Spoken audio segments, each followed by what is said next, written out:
আওয়ামী লীগের ঠিকানা এই বাংলায় হবে না। আওয়ামী লীগের ঠিকানা এই বাংলায় হবে না।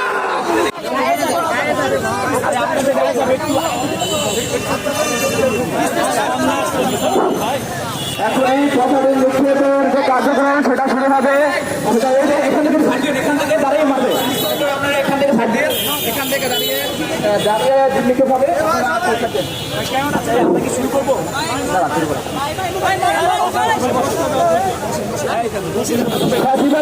যে দোষর জুলাই যোদ্ধাদের উপরে ডিম নিক্ষেপ করেছে তার প্রতিবাদ হিসেবে